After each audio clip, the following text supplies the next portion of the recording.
Estenda a sua mão, por favor. Pai, nós te agradecemos, Senhor, pelo privilégio de estarmos aqui reunidos nessa tarde, nesse dia, para aprendermos mais do Senhor. Nesta hora nós te apresentamos a vida da Helena, Pai.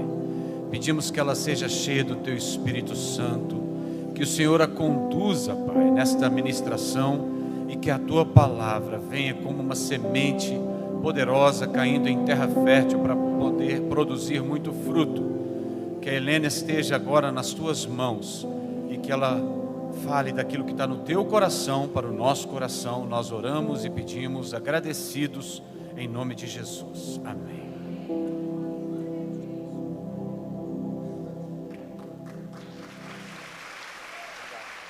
Glória a Deus. A graça e a paz, queridas. Pode se assentar.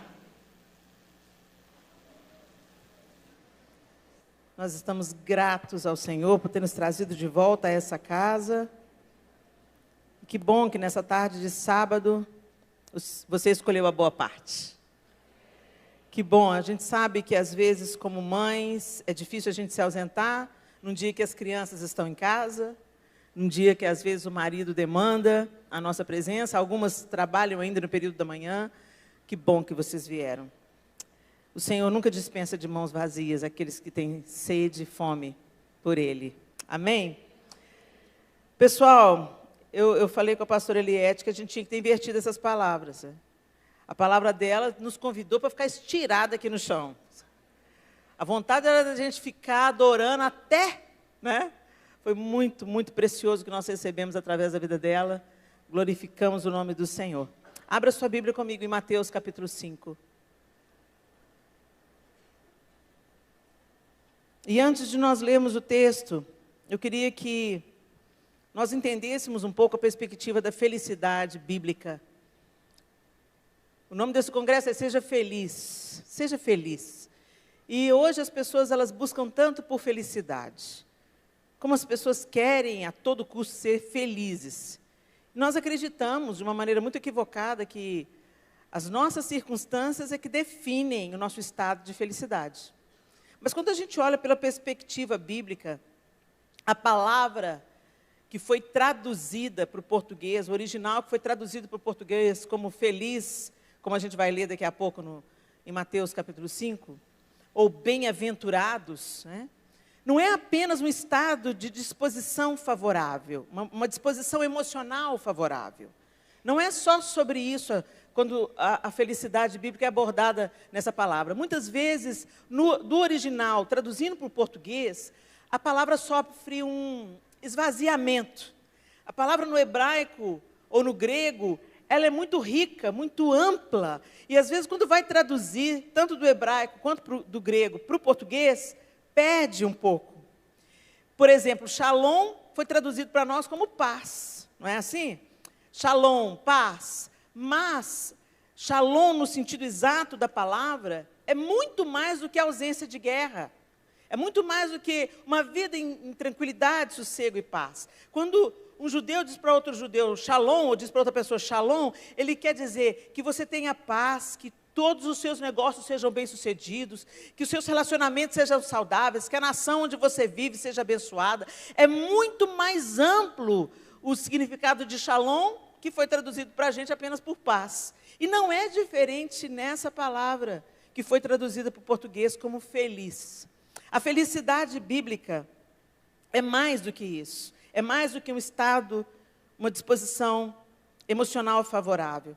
Bem-aventurado, no original, é aquele que atinge seus fins, cumpre o seu propósito e floresce. Perceba que o florescer só vem na etapa final. Primeiro você atinge seus fins. Primeiro você cumpre o seu propósito. E então você floresce. Por isso que muitas pessoas, atrás dessa felicidade, apenas disposição emocional favorável, elas abrem mão de casamentos. Elas querem fugir de uma situação conflituosa, desconfortável. Mas, às vezes, essa situação conflituosa, desconfortável, se você permanecer, se você trabalhar para cumprir os seus fins, alcançar o seu propósito, você vai florescer. Não é à toa que Jesus deixou o melhor vinho para o final. Não foi apenas uma coincidência, o melhor vinho ter ficado para o final. O que eu vivo hoje no meu casamento, eu não vivi quando eu era recém-casada. Mas por quê? Isso brotou do chão? É sorte? Não. É investimento, é trabalho, intencionalidade, confiança nas promessas de Deus, obediência às promessas de Deus. E hoje nós somos uma geração muito imediatista. A gente não quer viver o processo, mas a gente quer ver os resultados. E isso não tem nada a ver com a ênfase bíblica. A ênfase bíblica tem tudo a ver com confiar, perseverar, obedecer, para depois ver florescer. Então, com isso em mente, eu queria que você começasse a ler esse texto comigo. Jesus está ensinando um princípio fundamental, eu costumo chamar da espinha dorsal do Evangelho. Certo dia, quando Jesus... Desculpa, eu estou na nova versão transformadora, a NVT. Então, a minha linguagem pode ser um pouquinho diferente da sua. Desculpa, pessoal da mídia, eu não avisei vocês com antecedência. Se não derem tempo de vocês mudarem para a NVT, não tem problema, só fica ligado, tá bom? Na leitura. Certo dia, quando Jesus viu que as multidões se ajuntavam, subiu à encosta do monte e ali sentou-se. Seus discípulos se reuniram ao redor e ele começou a ensiná-los. Pausa.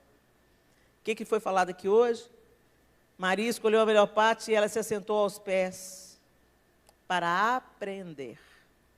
Jesus estava ensinando. Que Ele continue nos ensinando nessa tarde. Amém?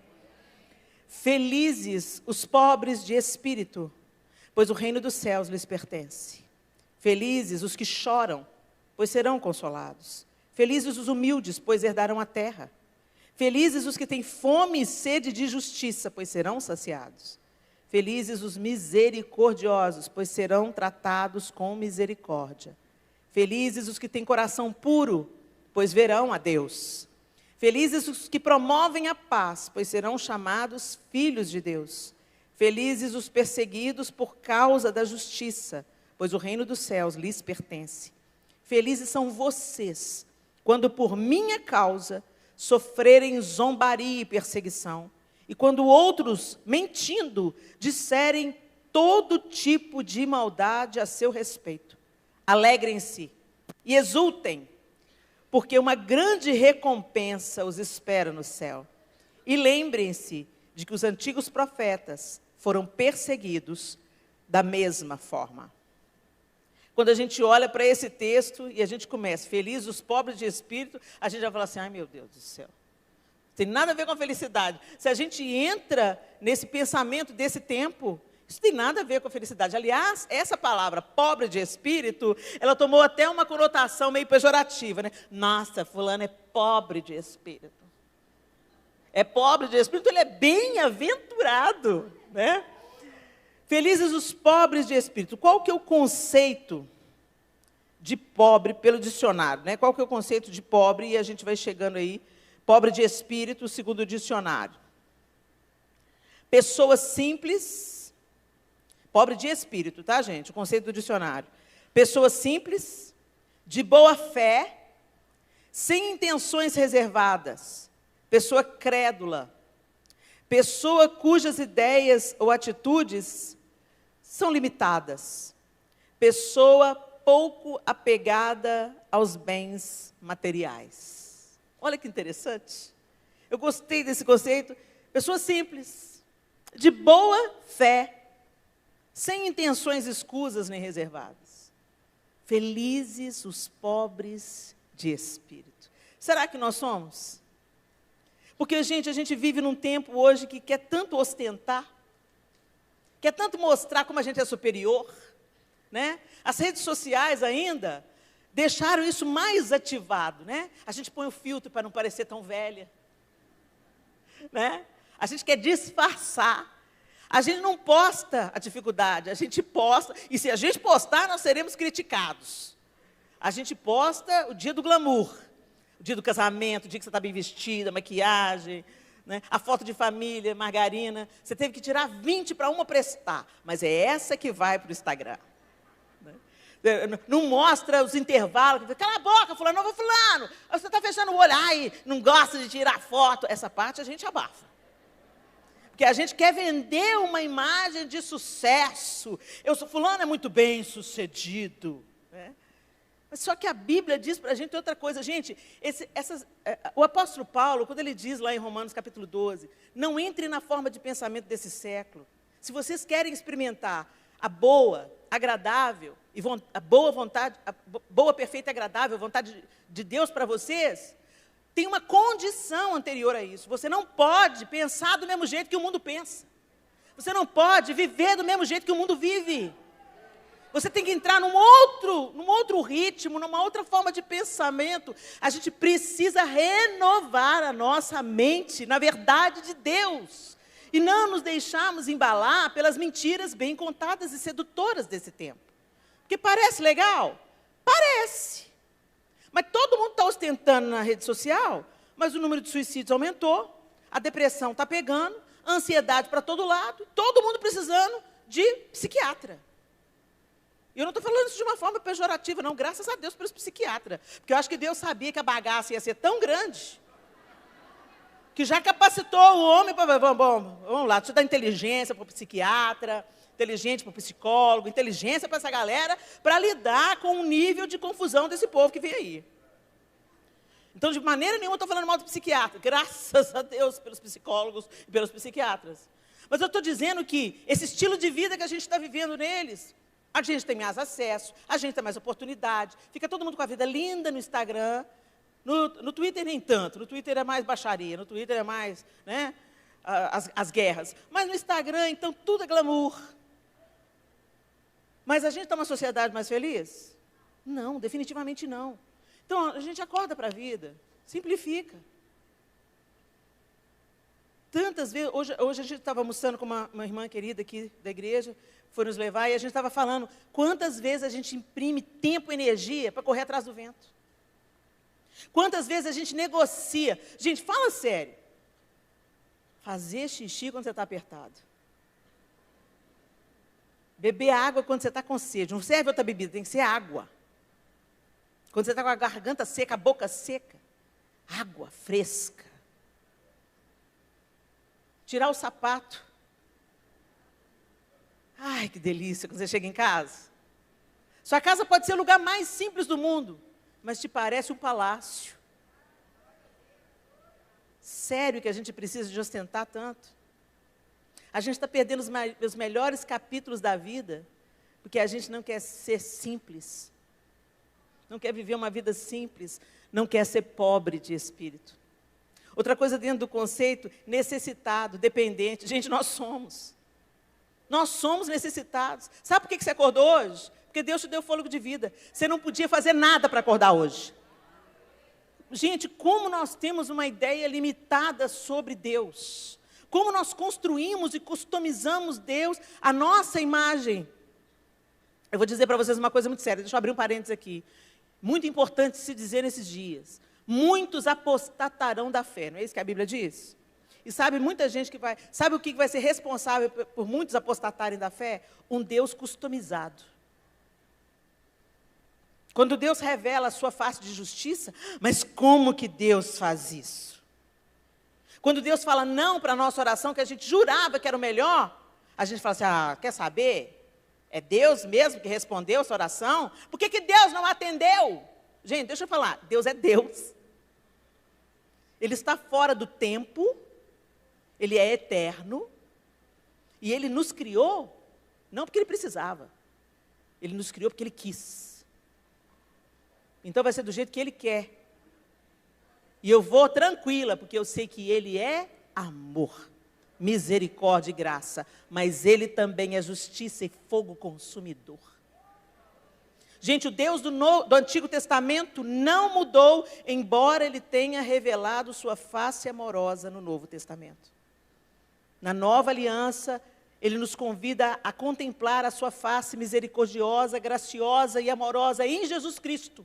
Mas Deus não mudou de caráter nem de personalidade. Ele continua odiando o pecado. Ele não tolera o pecado. Ele é um Deus santo e perfeito. E aqueles que não buscam santidade, se escondendo em Jesus Cristo, serão destruídos. Vocês estão entendendo o que eu estou dizendo? Ah, mas aí você já começou a ouvir, o pessoal fala assim, esse seu Deus que manda para o inferno não é o meu Deus, minha linda, não é o meu nem o seu, é o Deus da Bíblia. É o Deus das Escrituras. É o Deus que se revela amoroso, misericordioso, gracioso, compassivo, longânimo, tardio em irar-se. Tem mais de 2000 anos que Ele está dando chance para a bagaça mudar. Tem mais de 2000 anos que Ele tem estendido misericórdia. Tem mais de 2000 anos que não choveu fogo do céu por causa de Jesus Cristo. Ele olha para nós através da cruz de Cristo. E quando nós não conhecemos Deus como Ele é, na sua totalidade, nós também não conhecemos a plenitude do Evangelho. Abraçamos uma religião e confiamos na nossa própria justiça e na nossa própria bondade. Deixa eu te dizer uma coisa, minha linda, querida, fofa. Você é ruim. Você não é boa, não. Você pensa que você é boazinha, não é não. É só colocar você numa situação extrema com uma arma na mão para ver se você é ruim ou não.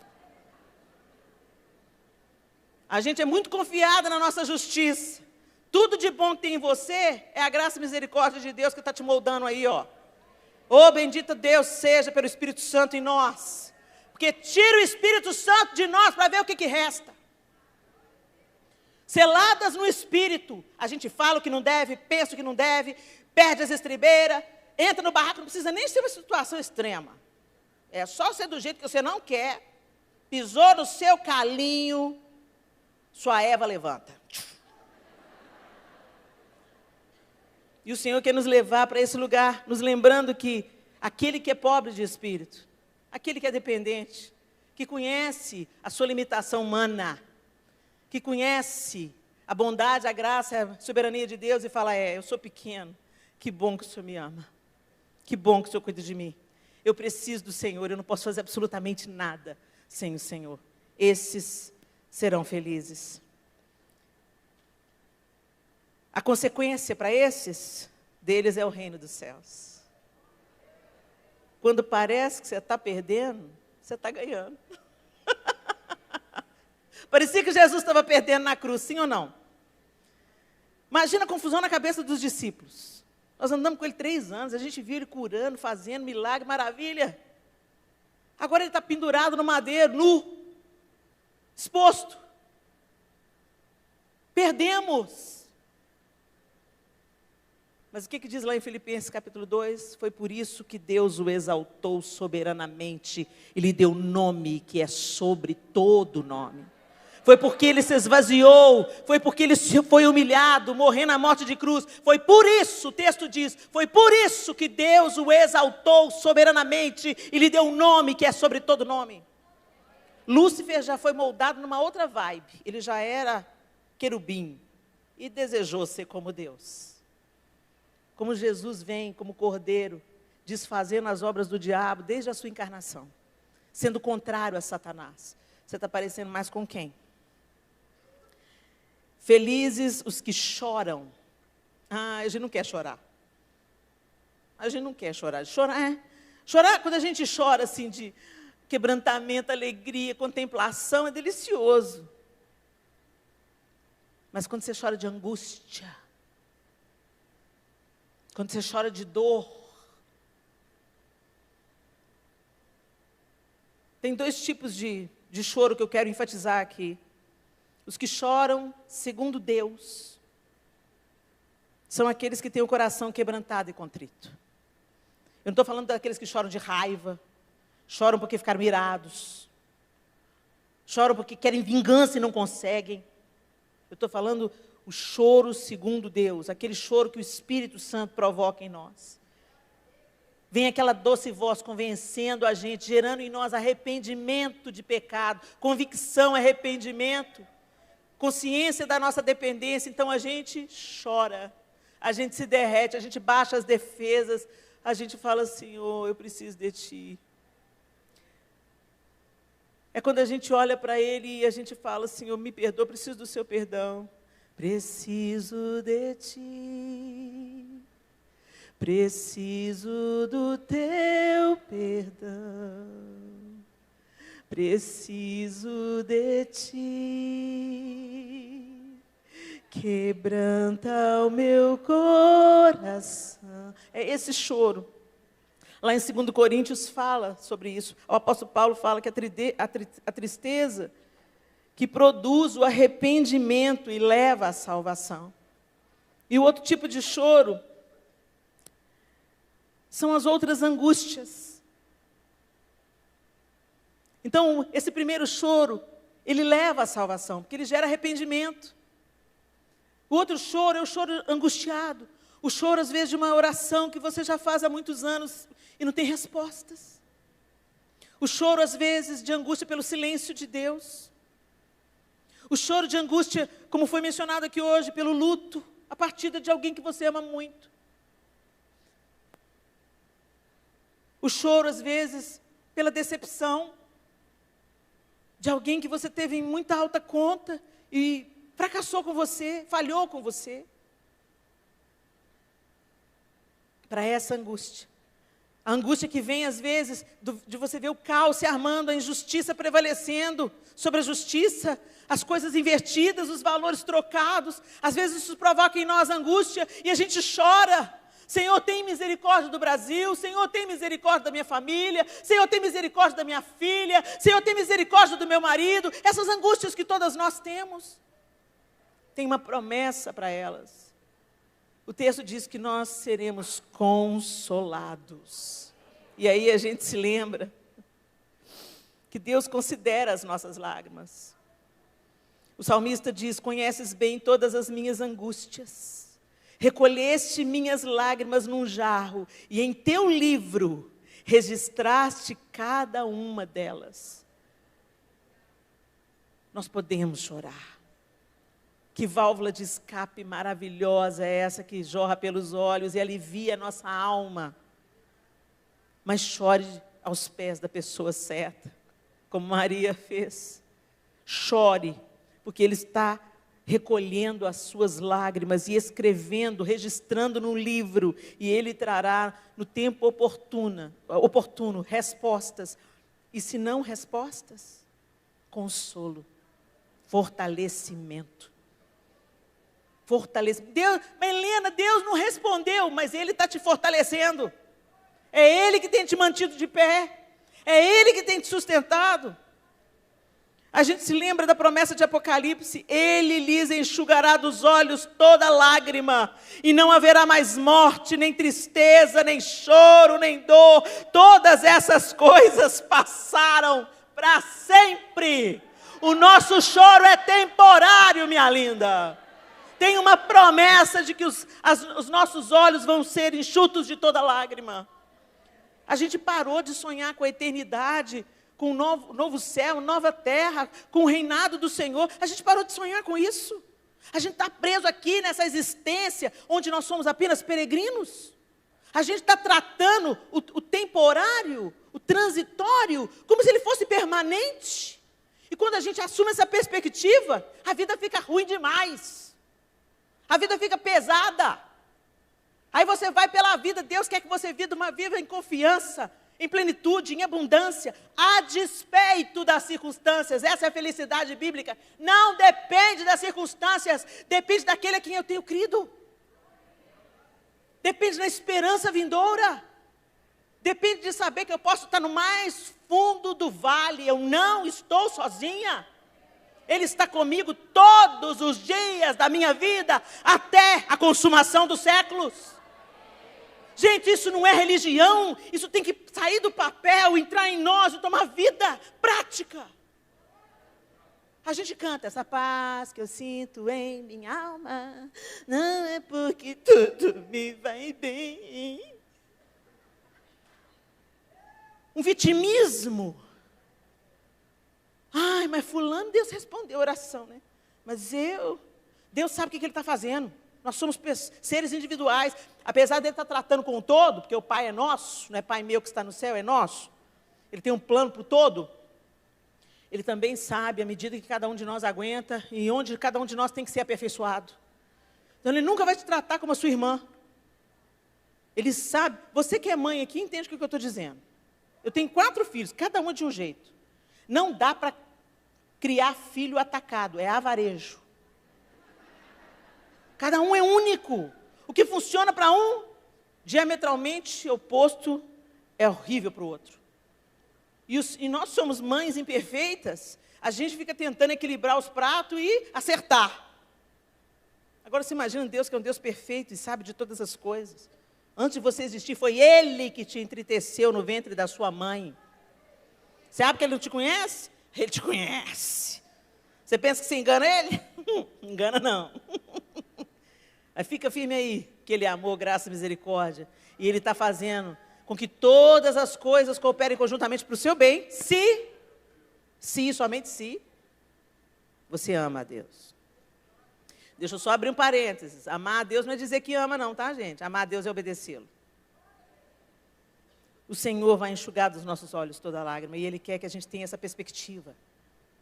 Que mesmo que eu esteja vivendo uma vida difícil aqui, um período difícil, gente, nenhuma dor é para sempre. E nenhuma vitória é para sempre também. Às vezes você está vivendo uma fase ótima da sua vida. Vai passar. Misericórdia, Helena, só que de Jesus tem poder. Não, gente, sabe a história do eletrocardiograma? É aquilo mesmo ali, ó.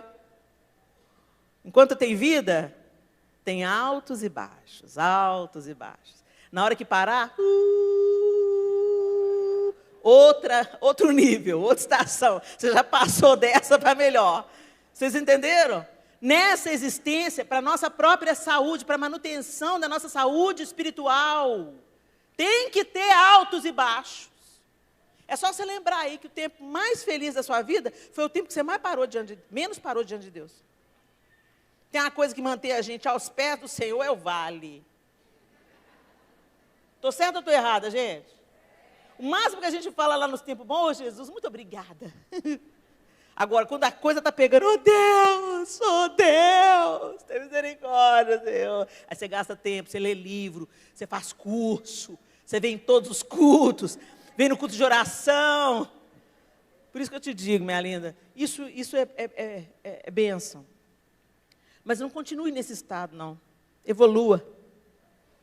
Ame a Deus por aquilo que Ele é, não apenas por aquilo que Ele te dá. Os que choram serão consolados. Felizes os humildes. Vamos ver o que é humilde? Qual que é o conceito de humilde, gente? Deixa eu achar aqui meu conceito de humilde, segundo o dicionário. Que tem ou aparenta humildade. Aí eu discordo do dicionário, né? Porque humilde mesmo não só aparenta, não. Simples. Olha a simplicidade aí de novo. Modesto. Sem grandes pretensões, que reconhece os próprios erros ou defeitos, respeitoso, acatador, submisso, humilde, o rei de toda a terra, manso e humilde de coração. Mas quando nós somos forjados pelo pensamento desse século, a última coisa que a gente quer ser é humilde. A gente quer reconhecimento. A gente quer seguidor no Instagram. A gente quer aplauso pelo nosso trabalho. A gente busca honra. E um autor do século passado, Andrew Murray, ele dizia uma coisa: quando procuramos honra, desviamos-nos de Deus. E é a pura verdade. Todas as vezes que você procura o reconhecimento daquilo que você faz, você vai se frustrar. Quanta gente deixou a igreja porque, o pastor não me reconheceu. Eu servi tanto aquela igreja, ninguém nunca me deu uma festa de aniversário.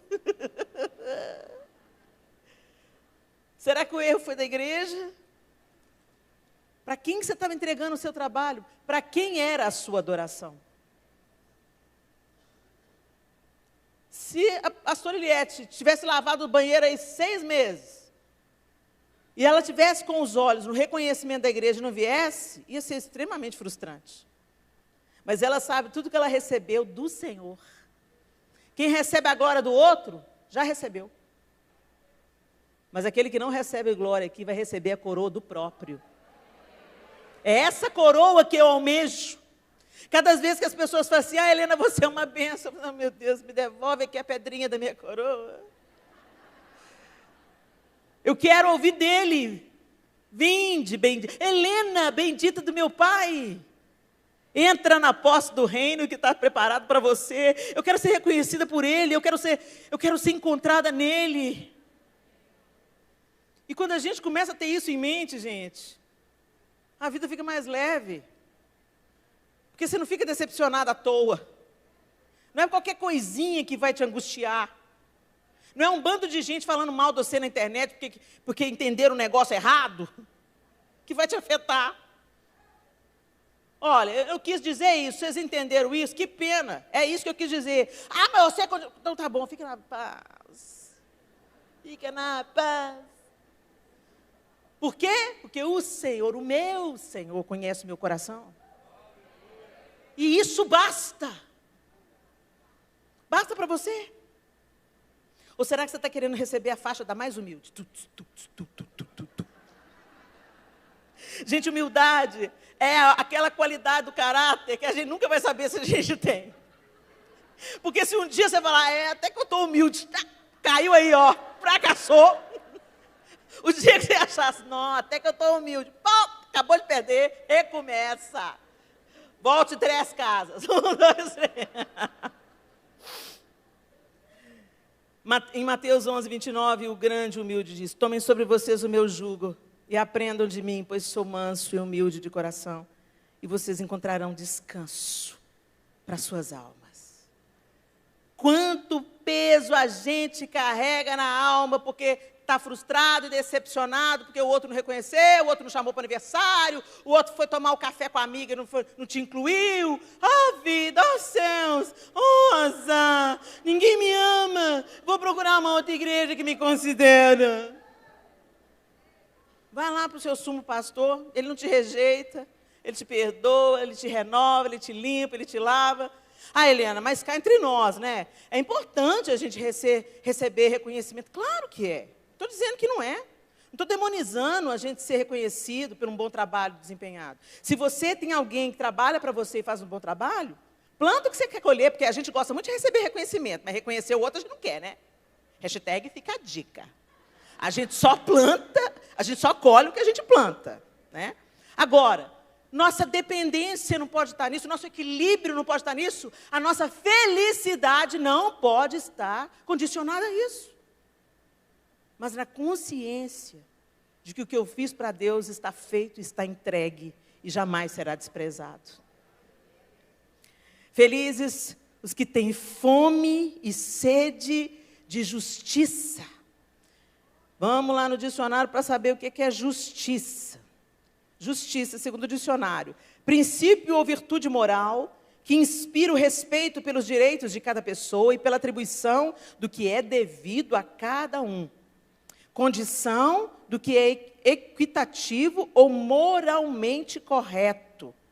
Poder de aplicar as leis, poder judicial. Aplicação das leis para solucionar litígios, julgar causas ou atribuir sanções, conformidade com o direito estabelecido. Isso é justiça.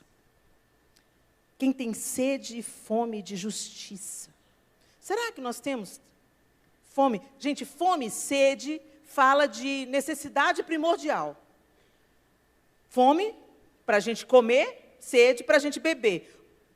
Manutenção da vida. Para a gente ter vida, a gente precisa de comer e beber. Teve um pastor recentemente aí que foi fazer um jejum igual como o de Jesus. Faleceu, irmão. Que ele foi fazer sem uma orientação. Gente, nós não podemos, a gente até consegue ficar sem comida há muito tempo, mas sem água não. Nosso corpo é composto de grande quantidade de água. E aquele irmão fez um jejum de comida e de água. Mas Jesus fez dirigido pelo Senhor. E aquilo que o Senhor dirige, Ele mesmo sustenta. E Jesus teve fome e teve sede. Mas eu fico me perguntando se Ele se absteve 100% de água. Será que foi 100%? Porque Ele estava numa condição humana, totalmente humana. Isso a gente não vai saber. Mas o fato é, nós não podemos ser conduzidos pelas nossas emoções. Precisamos ser conduzidos e aprender até a jejuar. Hoje tem livros que ensinam como aplicar o jejum. Você não começa com os 40 dias. Você vai aplicando o jejum de tempos em tempos, até você ir crescendo nisso. E você precisa de ter estratégia e direção do Espírito Santo para você jejuar. Então, comida e bebida fala de essencial para viver. Você precisa de beber água para viver. O seu corpo vai colapsar sem água. Naturalmente, ele vai colapsar. Ok? Então, isso fala de algo extremamente importante, sim ou não? E ele está falando aqui, felizes os que têm fome e sede, ou seja, aqueles para os quais é essencial a justiça. Tem muita gente chamando de sede de justiça de vingança. Chamando de sede de vingança de sede de justiça. Não é, gente. A sede de justiça não é em relação apenas à justiça que o outro vai praticar em relação a mim, mas a justiça que eu vou exercer nos ambientes onde eu transito. A justiça que eu vou defender nos ambientes onde eu transito. E a justiça que eu vou buscar e esperar em Deus, que é, de fato, o justo. Deixa eu só lembrar você uma coisa. Todo o nosso conceito de justiça, ele é imperfeito.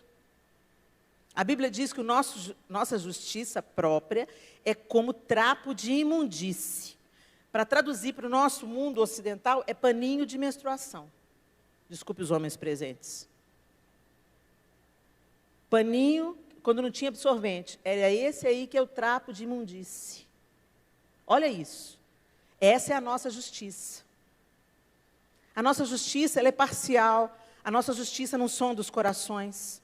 Quem inventou a justiça foi Deus. Ele é anterior ao conceito de justiça. Por isso, ele é justo. Ele é perfeito em tudo que ele faz, mesmo que a gente não entenda imediatamente. Mesmo que diante do nosso coração corrompido, distorcido, Deus esteja falhando, ele não está falhando. Às vezes ele está exercendo juízo. A gente quer muito a face amorosa do Pai, mas a gente não quer a correia do Pai, a correção do Pai, o limite do Pai. E a paternidade de Deus, ela é completa. Ela não é uma paternidade fragmentada. A palavra de Deus diz que o Senhor corrige o filho a quem Ele ama e açoita a todo aquele que Ele quer bem. Sabe essa história que te contaram? Ah, Deus não castiga, não. Mentira. Quando Ele não castiga, é porque Ele já entregou a Satanás. Ele tirou a mão. Ah, se é isso que você quer? Tira a trava. Deixa. Então, quando Deus está te colocando coisa, está aplicando correção, dê graças a Deus. Senhor, obrigado. Não me solta, não.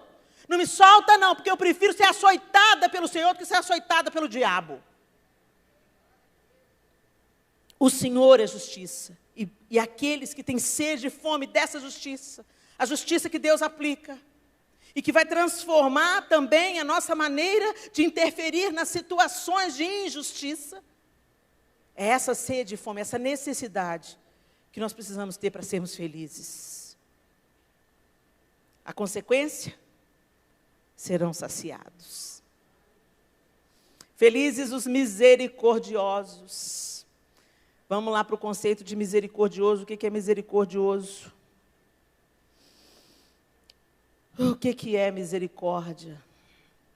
Misericordioso é clemente, compassivo, aquele que tem compaixão, aquele que é piedoso. Gente, nós somos tão misericordiosos com os nossos. Você já prestou atenção nisso? Quando é o seu filho, sua mãe, seu pai, seu marido, alguém que você ama muito, que cometeu um erro, e vem outras pessoas falarem, você pula na frente e defende, mesmo que ele esteja errado. Mesmo que ele seja... Sabe aquela história de irmão? Quem aqui tem irmão de sangue? Me lembra quando vocês eram criança? Pé de guerra. Um batendo no outro, a mãe, aquela peleja, para com isso, separa os meninos. Mas se vem o valentão da rua bater no seu irmão, epa! É assim ou não é? Não, no meu irmão você não bate, não. No meu irmão bato eu. Não é assim? Pois é, gente. Mas a gente não exerce essa misericórdia quando é o filho do outro.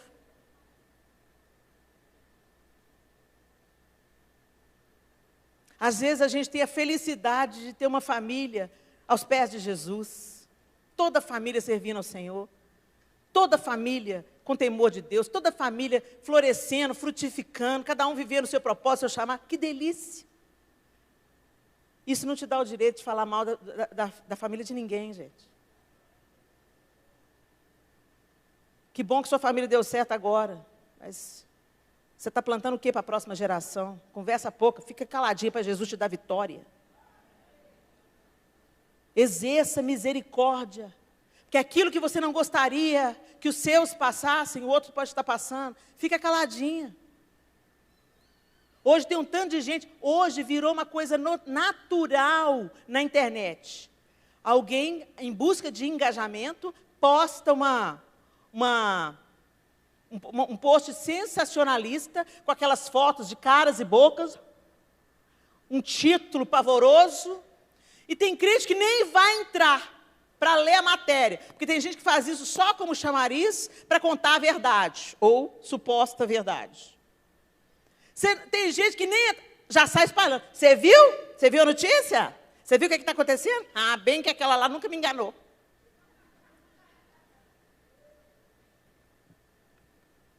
Está plantando o quê? Quer colher o quê?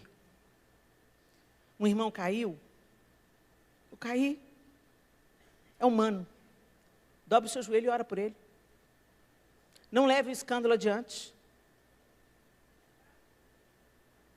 Não leve a má notícia adiante. Você foi chamado para anunciar boas novas. Evangelho, boas novas. Sua boca é para proclamar esperança, boas notícias. Engraçado que ninguém faz mensagem sensacionalista para contar dos missionários que estão morrendo no campo. Do pastor que vendeu tudo para entregar para missões. Daqueles que foram mortos por não negar a Cristo. Isso não vira manchete.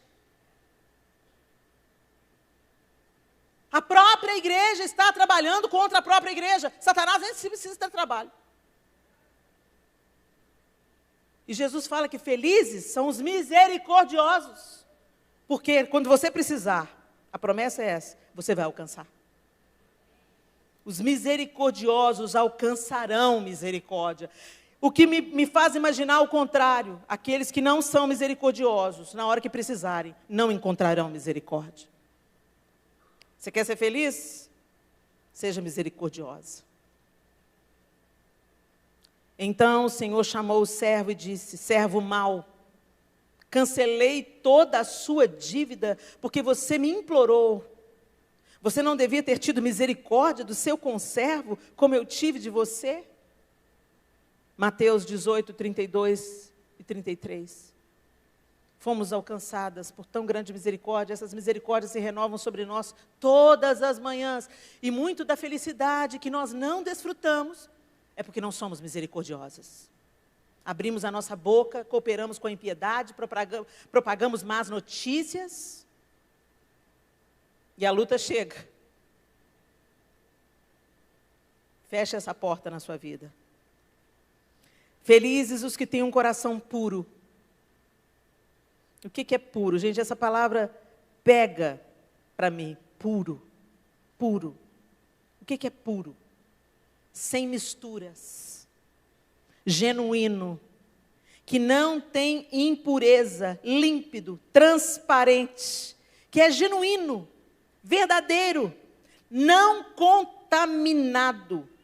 Que não é produto de um cruzamento. Exato. Fiel. Virtuoso, inocente, honesto, íntegro, que não foi corrompido. Oh, Senhor, nos dê um coração puro. Gente, é tão interessante que essa questão quanto a gente se manter puro.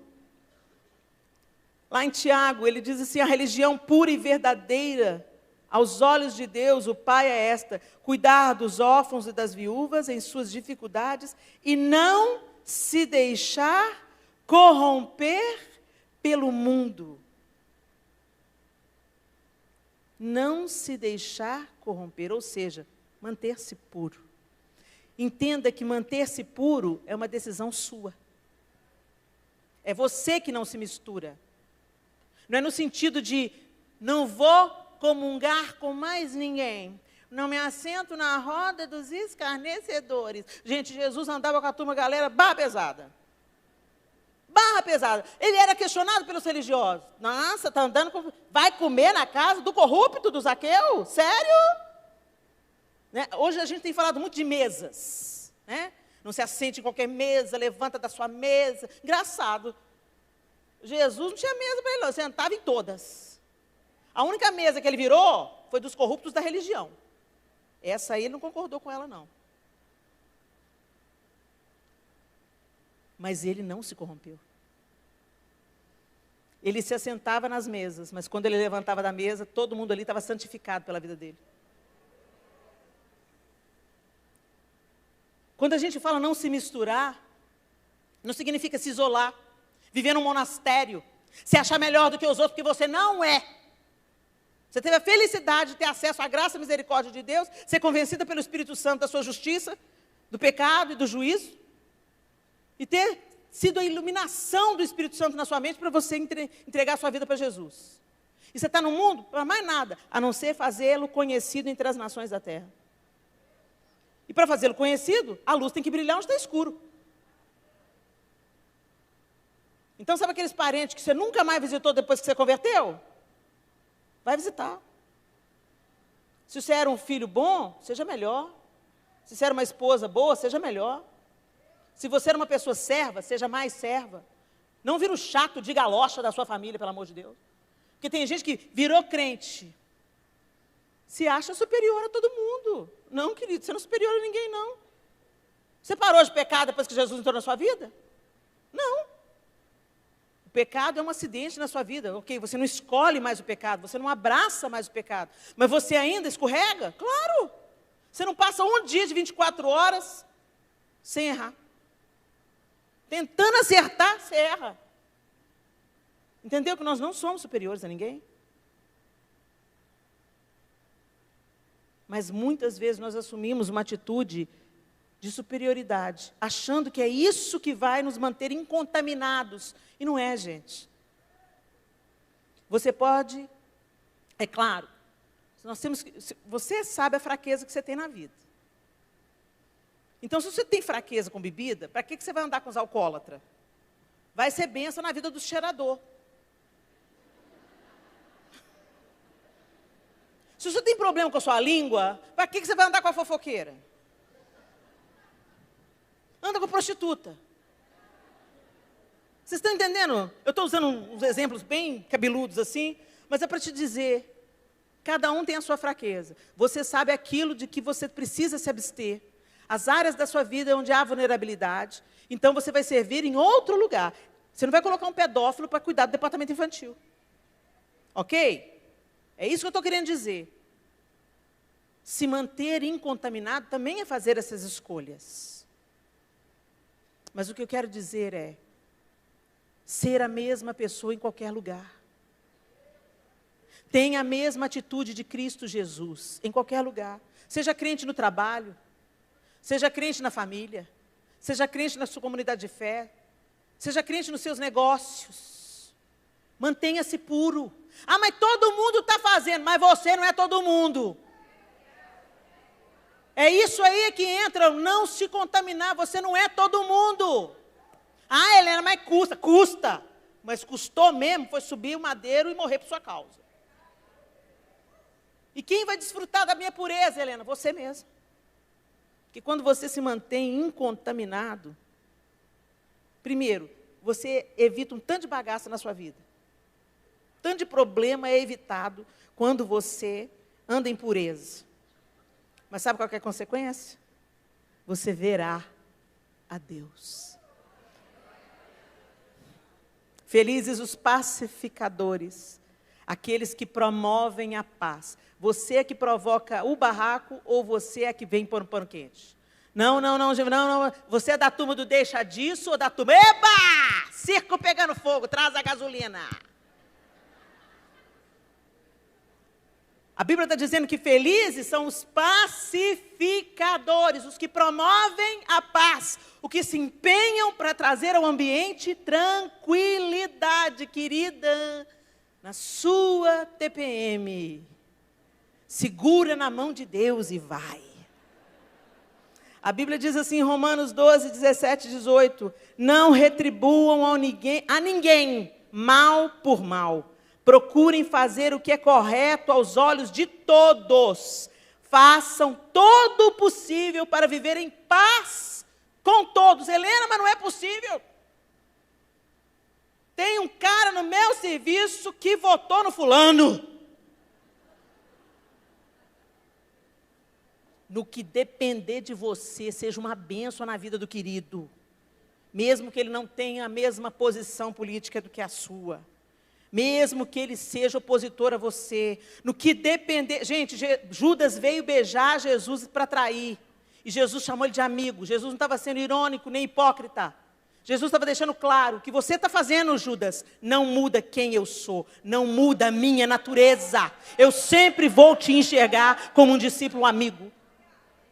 Eu vou te tratar com a mesma dignidade que eu te tratei no primeiro dia. Seja uma pacificadora. Esses serão chamados filhos de Deus. E finalmente, felizes os perseguidos. E eu vou juntar esses dois aí no final. Os perseguidos e os que sofrem afrontas por causa da obediência a Cristo. Felizes. Meu Deus, quando a gente sofre afronta por ser crente, a gente quer dar uma voadora na pessoa. A gente fica trabalhada na vingança. A gente quer cantar Tem Sabor de Mel. A gente quer, vai lá, Deus, pega ele, frita ele, mata o seu poder, Deus. Ah! Eu sei, eu me identifico, tem hora que eu sinto assim também. Estou pronta não, gente, estou no mesmo processo que vocês, estão todo mundo no mesmo caminho. Caminhando eu vou para Canaã. Estamos juntos. Mas é assim que a gente tem que caminhar. Caminhar.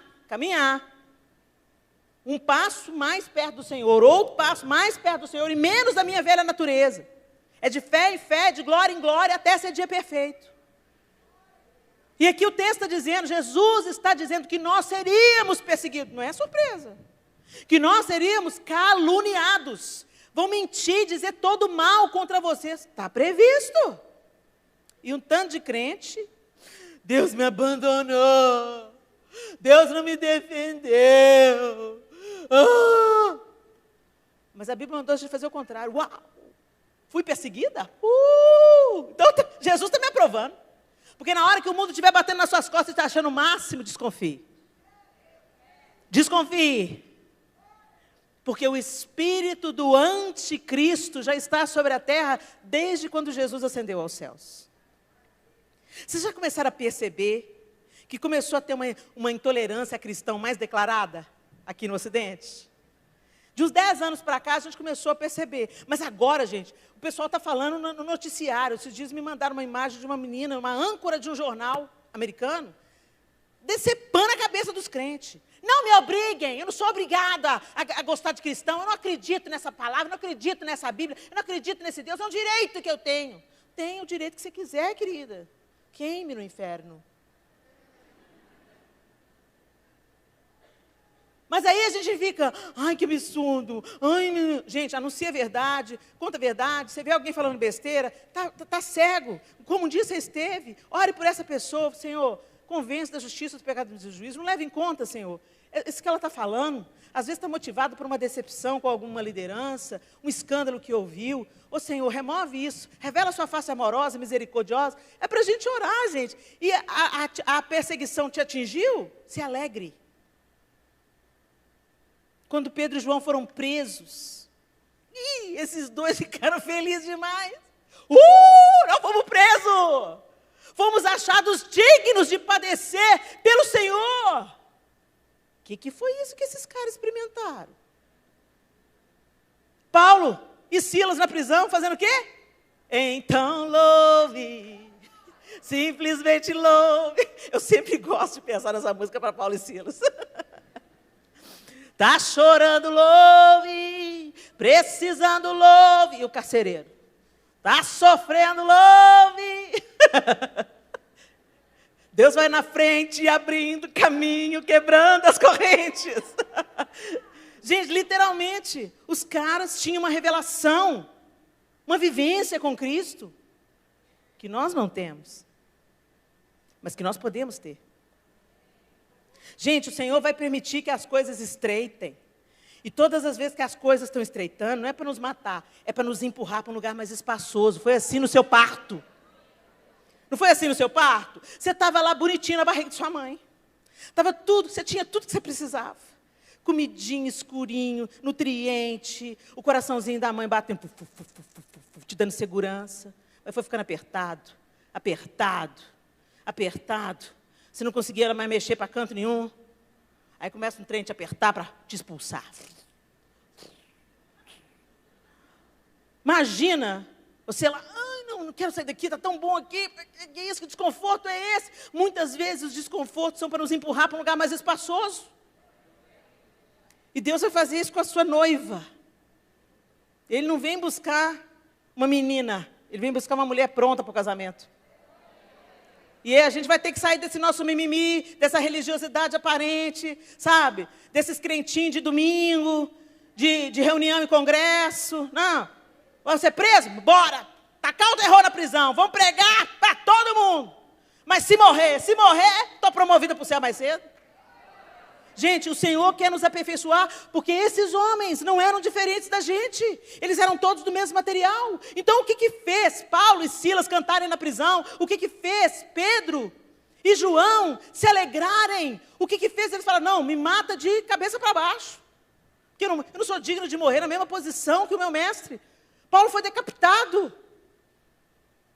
E não era uma ideologia. Sabe por que não era uma ideologia? Tanta gente que fala assim, tanta gente homem suicida, homem bomba, que faz isso pela religião. Não, eles fazem isso pela promessa de ter virgem no paraíso. De vingar dos inimigos de Alá. Ninguém ia morrer para amar mais os outros. Ninguém ia morrer para falar, não, ele ressuscitou. Nega que ele ressuscitou, não existe ressurreição de morte. Não posso mentir, eu vi, ele ressuscitou. É completamente diferente, não é uma ideologia, era uma certeza. Eles não podiam ir contra a verdade. E eles não podiam deixar de amar, perdoar e anunciar boas notícias. E as pessoas já começam a dizer, cristianismo não serve para nada, os cristãos são isso, os cristãos são aquilo, os cristãos são aquilo outro. Os escândalos vão acontecer com supostos cristãos, com falsos pastores e falsos mestres, bodes transvestidos de ovelhas, e a palavra também nos alerta quanto a isso. Mas a igreja, a noiva, ela está cada dia mais santa, cada dia mais adornada, cada dia mais comprometida e cada dia mais pronta para morrer por amor a Cristo. Não está acontecendo no Ocidente, mas já está acontecendo no Oriente há muitos anos. Irmãos nossos são decapitados, açoitados, torturados, assassinados na hora do culto.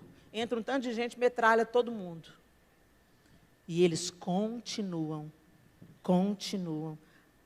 A igreja que mais cresce é nos países mais perseguidos. Então aproveite ainda enquanto é tempo, buscando a estrutura e alicerce naquele que é suficiente para te sustentar no dia da adversidade. Às vezes você pensa, mas Helena, será que eu vou dar conta sozinha? Nunca. É por isso que a gente extrai vida dele. Aquele que está enxertado na videira. A seiva da videira parte para nós. Você já reagiu a alguma má notícia na sua vida de um jeito que você falou assim, não, nem parecia que era eu? Já aconteceu isso com você? Não, nem parece que sou eu que vivi isso. É a seiva da videira te sustentando. Mas isso é encontrado aos pés, nessa conexão. Sai da religião, minha irmã. Para de tentar ficar boazinha na sua própria força. Deixe a bondade de Deus inundar você. Para de amar na sua própria intenção apenas. Ou para se manter boazinha para com os outros. Muitas vezes a gente quer parecer boa para os outros. Não é sobre exaltar Jesus. É para ser aceita pelos outros. Cuidado com isso. Isso vai te desvirtuar. Porque na hora que você precisar de falar a verdade para confrontar alguém, você não vai falar, porque você quer ficar bem na fita. Você quer que as pessoas te amem. É por isso que um falso evangelho tem crescido. Porque muitos líderes querem manter a igreja cheia. Então elas inventam um Deus Papai Noel e elas vendem o coaching. Aprendi. O cara que só vai te empoderar, dizer que você é suficiente. Você olha no espelho e fala, eu posso, eu consigo. A Bíblia diz, sem mim nada podeis fazer. O coach fala, você consegue sozinho. Não. Coach é maravilhoso. Para te orientar nas suas potencialidades profissionais. Para atuar na área que ele atua. Ele é maravilhoso. Para te deixar consciente das suas fraquezas, das suas áreas de vulnerabilidade, das suas áreas fortes, daquilo que pode ser desenvolvido. Nada contra os coaches nesse aspecto. Mas quando a teologia coaching quer apresentar um band-aid para curar um câncer, deixa eu te dizer, é band-aid para curar um câncer. Só o poder de Deus salva o homem. Não há substitutos para o Evangelho de Jesus Cristo, gente. Mas é uma coisa que a gente gosta de ouvir. Você é linda, você é preciosa, você é amada. Essa parte é gostoso de ouvir. Mas quando fala assim, sai dessa sua vida de pecado, senão você vai queimar. Aí o povo, nossa, que palavra dura. Bendito seja Deus pelos homens e mulheres que continuam levantando a sua voz profética de exortação e chamando para o arrependimento. Arrependei-vos, raça de víboras.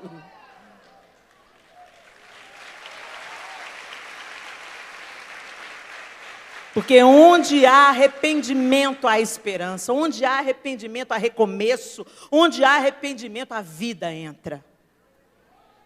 Felizes. Felizes. Feche os seus olhos. Felizes são os pobres de espírito. Deles é o reino dos céus. Felizes os que choram, porque serão consolados. Felizes os humildes, porque receberão a terra por herança. Felizes os que têm fome e sede de justiça, porque serão saciados. Felizes os misericordiosos, porque obterão misericórdia.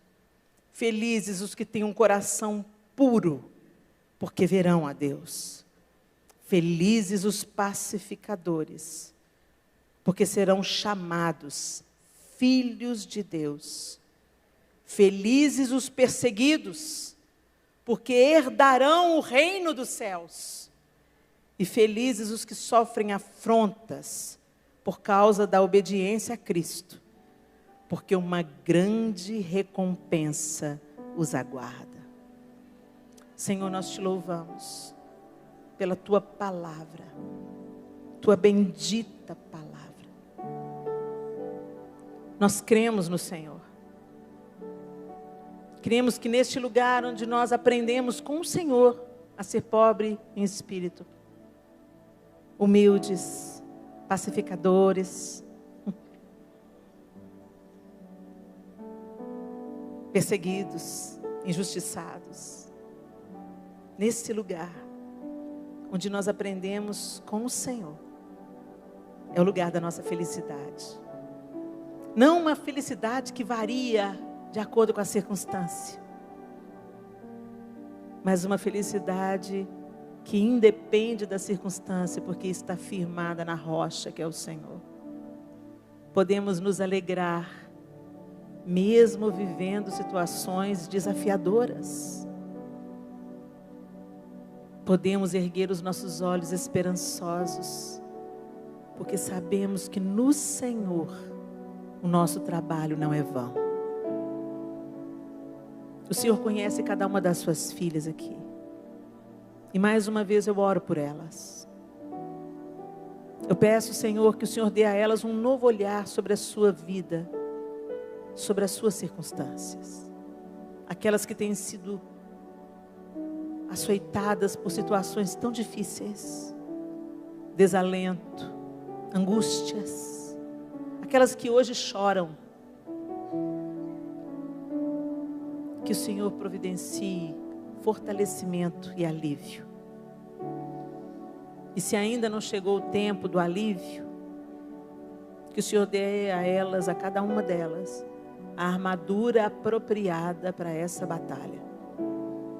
Que elas vejam a tua mão amorosa sustentando cada uma delas na travessia desse vale. E que elas sintam como nunca antes a tua vara e o teu cajado. Bom pastor. Que o Senhor nos conduza através dos vales, nos mostrando o caminho, nos alimentando, nos dessedentando, e nos trechos que a gente não conseguir andar, que o Senhor nos carregue. Fala com cada uma dessas minhas irmãs hoje, e que a gente busque a felicidade, não a que o mundo oferece, mas aquela que o Senhor tem para nos dar. Em nome de Jesus. Amém e amém.